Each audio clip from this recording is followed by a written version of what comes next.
and welcome to the People Who Read People podcast. I am Zachary Elwood. This is a podcast about understanding people better and, as a result, also understanding ourselves better. You can learn more about it at peoplewhoreadpeople.com. On this episode, I'm going to go over a piece I wrote a couple years ago, which was about examining evidence, indicators of a video being staged and fake. And so I go over a clip of video that actually got some news traction amongst low quality news sites for being a real video. And then it was shown that it was fake. And it was pretty obvious to me within a few seconds of watching it that it was fake. So I thought it'd be interesting to write a piece about the reasons, my instincts for why it was fake. And this is a video thing I recorded on video, so if it's a little rougher than usual, that's why. The original video will be on YouTube. And I thought this was important because I see so many people literally every day just about believing fake and staged and deceptively edited videos. And it's kind of mind-boggling that with so much fake and staged stuff on the internet, people are still so gullible about a lot of these things. You would think that eventually people would catch on that a lot of the things they think are real turn out to be fake, but still so many people are believing and sharing fake stuff.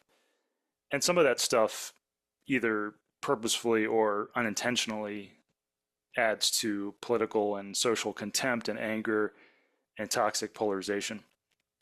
So I think there's a lot of value in teaching tips on how to spot the obviously fake stuff, just as a way to help increase media literacy and really just get people to doubt the things that they see online. If you find yourself getting angry about something online, a video clip or something that seems outlandish, it's really good to just take a second and think about it or double check to see what people have said about it. So I'm going to read this piece of mine, and along the way I'll share some video and screenshots of things mentioned in the piece. So if you do want to see the video version of that, again, that's on, you can find it on my peoplewhoreadpeople.com site. Okay, let me share my screen, and I'll try to talk about what I'm sharing too, so everyone can understand that. First, I'll do a quick overview about my experience and interest in this topic. I have a video film degree, and I've worked in various video production jobs, including writer, director, producer. Nothing major, just some fairly minor roles. I also worked for a short time as a forensic video analyst, analyzing videos for law enforcement and legal purposes. I'm a former professional poker player, and I've written books on poker tells. I have a psychology podcast. Oh, obviously, I'm reading it on the podcast, where I sometimes interview people about behavioral indicators of deception. I sometimes do independent research into online deception, and that work of mine has been featured in Washington Post, New York Times, and more. Long story short, I'm just interested in behavioral indicators of deception. My video production experience has given me a pretty good instinct for when people are not being genuine. And that knowledge and that instinct is hard to fully put into words. I think the instinct stems mainly from directing actors, because probably the biggest element that will ruin a video production is bad acting. Because this is such a concern, I think video film people tend to build an instinct about whether someone in a scene seems authentic and is a decent actor, or comes across as inauthentic and is a bad actor, or maybe just a bad take. Because bad acting is a top concern on any production, you're always looking for ways to foolproof against it. For example, choosing actors carefully, choosing angles carefully, maybe avoiding need for dialogue that requires strong comedic or dramatic acting skills. And so because good and bad acting is always top of mind, I think you build a strong sense for those things. Often I'll watch a video that's making the social media rounds and I'll immediately think, oh, that's fake, or okay, that seems legit, based on a pretty immediate vibe I get from the people in the video. So I'm interested in discussing what the aspects are in a video that can make me or other people think a video is staged or authentic. I'm interested in trying to make those instincts more explicit and described. I had similar interest in researching and writing about poker tells, thinking about the logic behind some of the intuitions that experienced poker players can have. And my other interest in these topics is because I think that social media has many negative effects, both for our own psychological well-being and for society as a whole. One aspect of this is the internet's role in spreading fake news and inaccurate interpretations. Social media pre-selects for short, brief messages, and it favors emotional takes, both of which add up to make it common for well-meaning people, even quite intelligent and discerning people, to often believe and share fake or inaccurate things online. Okay, so let's get into the video analysis. This is a video from November 2020, or at least that's when it went online, where a white woman tells a black jogger, "People like you don't live here." This video first seemed to get attention when celebrity gossip personality Perez Hilton tweeted about it on November 18th, 2020. So let's see, let's watch and listen to that video. And let's see, Perez's tweet said, "I've just never seen anybody like you around here. You're kind. People like you don't live here." And that was Perez's tweet, putting that in quotes because that's a quote from this video that he shared. So I'm going to play the video. Y'all see this, yo? Yo, this lady right here been following me for the last block and a half for what I don't know. Lady, why you keep following me, yo? You see this? What, record me for what? Why is you following me? Damn it. All I was doing was jogging around the neighborhood. All I was doing was jogging. You started following me for what? Weirdo? What? Do you live in here? Do I live here? Yeah. Yeah, I live here. Why are you asking me that question? Where do you live? Who are you? Calm down. We're asking some questions. Is you the police, the security? What you around here, yo? No. Niggas don't know your dumb ass, man. Yo, get from around me, yo. Stop following me. What is you following me for? Is it because I'm black? This that racist shit, yo. You voted for Trump, didn't you, yo? No. Listen, don't bring the racist stuff up. I just never seen anybody like you around here before. What you mean, like me? You know, like you're kind. Did y'all hear that? You said my kind.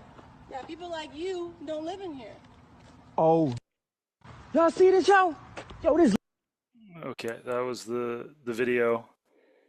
And that video, mainly because of Perez tweeting about it, had quite a few pieces written about it by low quality news sites.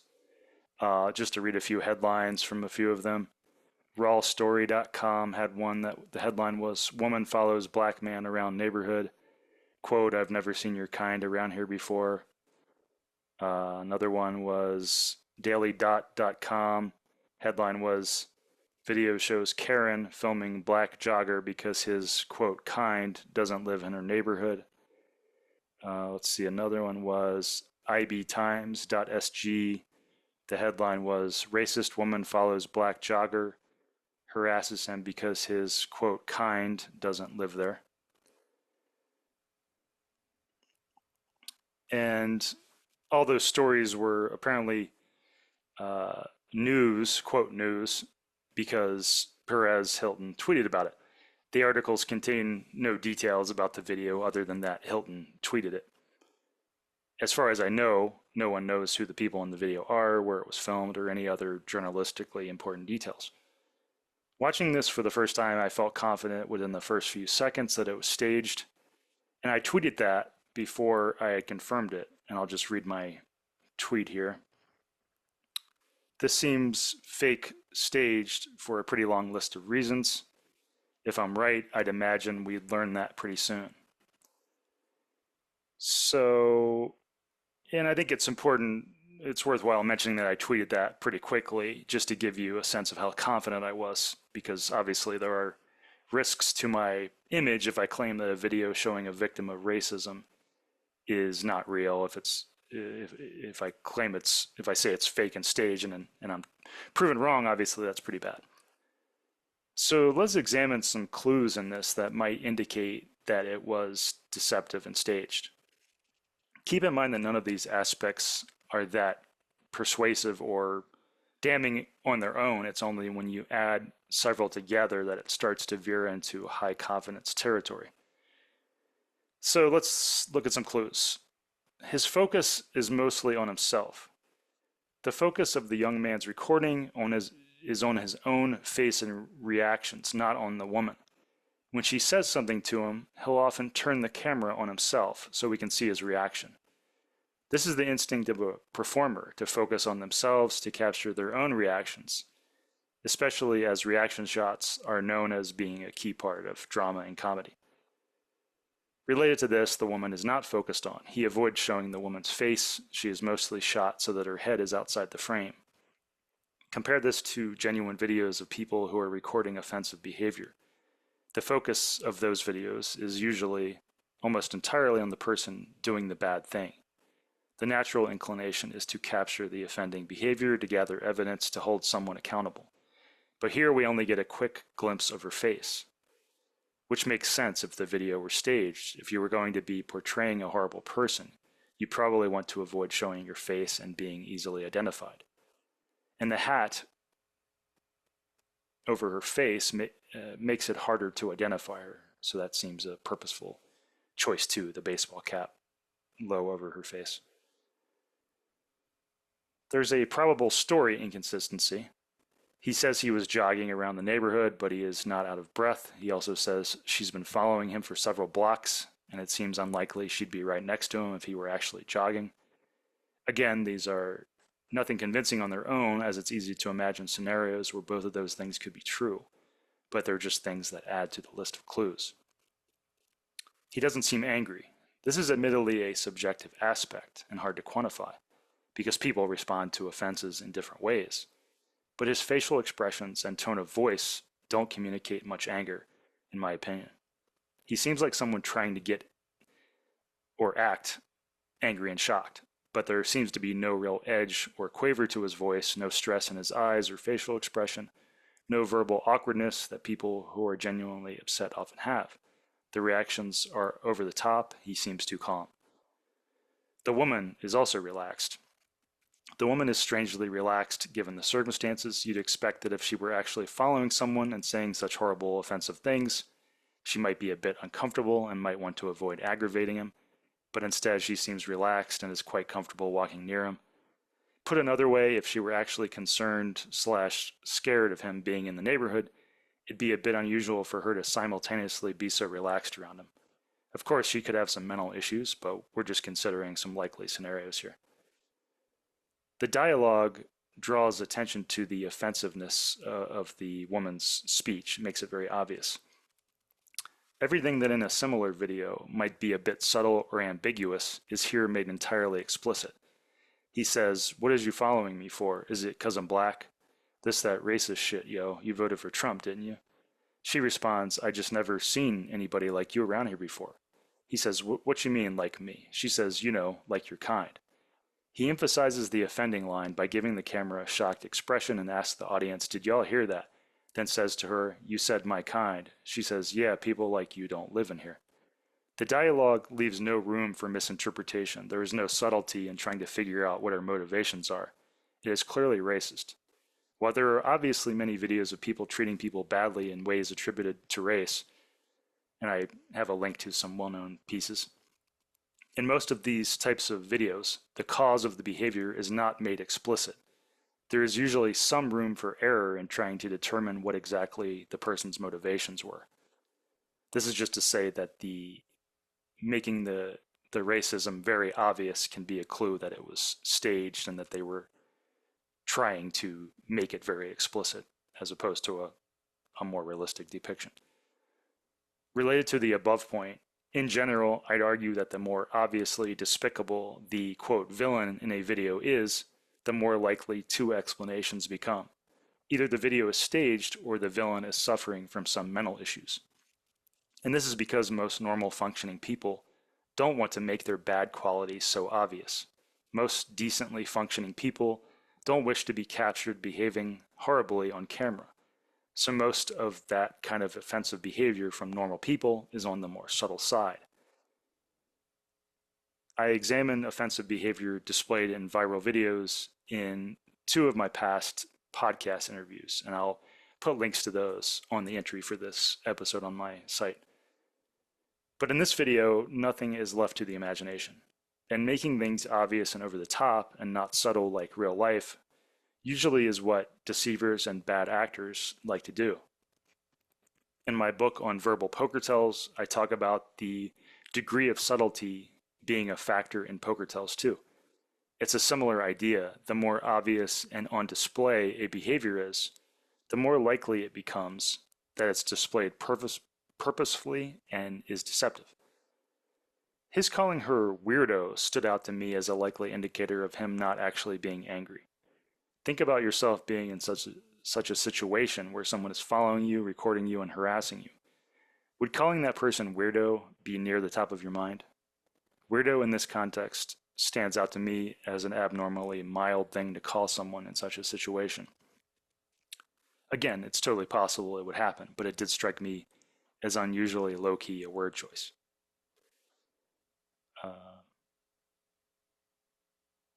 To confirm that this was fake, here's the longer video, and I put a link to the longer video, which I found several weeks after I first saw the clip Perez Hilton shared. Perez also learned the clip was staged, as you can see him say in this tweet. I'll bring this tweet up. What does he say? Oh, he just replies, he replies to me when I asked him about it, and he just said staged. Not sure if he ever publicly said anything about it. And yeah, and he did leave the original tweet up, which is not necessarily bad, but he should have at least responded to his own tweet with a note saying that he learned the video was staged. It's always disappointing to me when people find out things they posted are fake and don't do anything to set the record straight for their followers, which happens a lot. Let's watch the longer video. Y'all see this, yo? Yo, this lady right here been following me for the last block and a half for what I don't know. Lady, why you keep following me, yo?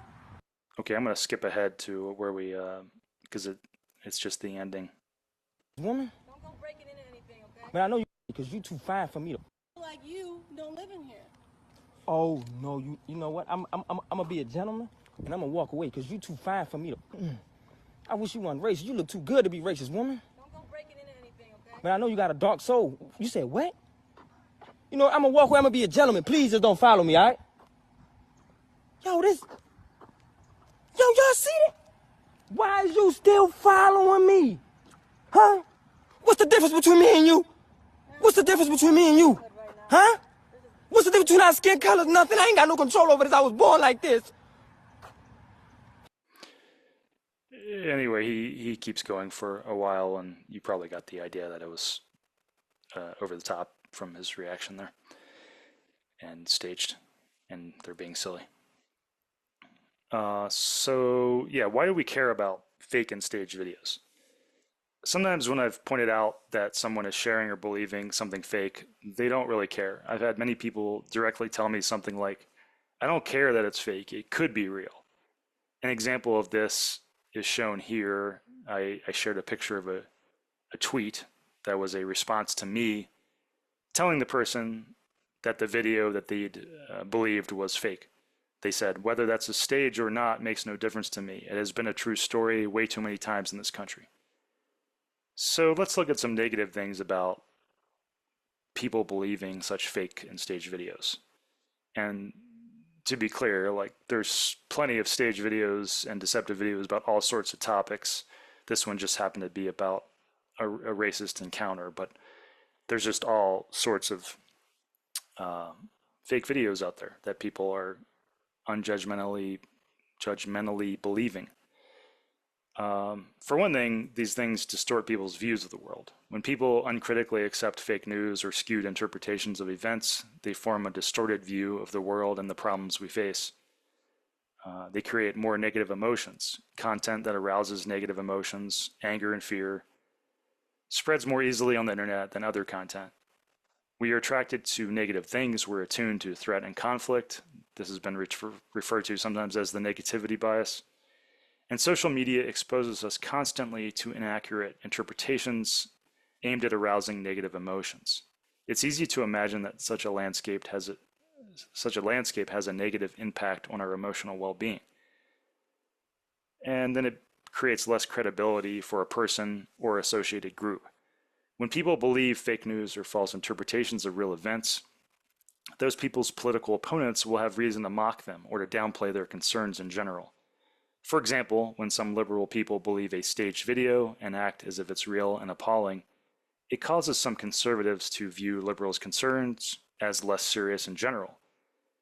They'll be more likely to see their views as distorted and based on inaccurate things. In short, you're kind of letting down your group or allies if you are often believing and promoting bad and fake things of whatever sort. And that's a reason you should be interested in being more skeptical about things for your own political goals and to confront and help tackle your own political concerns, cultural concerns. And so that was a piece I wrote back in 2021. And I want to say, if you have a video that you think is interesting that turned out to be staged, that a lot of people believe that you think would be cool to do an analysis of, let me know, because I actually want to do more of those because there's just so many I see and I've just never had time to do more of those things. So this has been the People Who Read People podcast with me, Zach Elwood. You can learn more about the podcast at peoplewhoreadpeople.com. And thank you for listening. Music by Small Skies.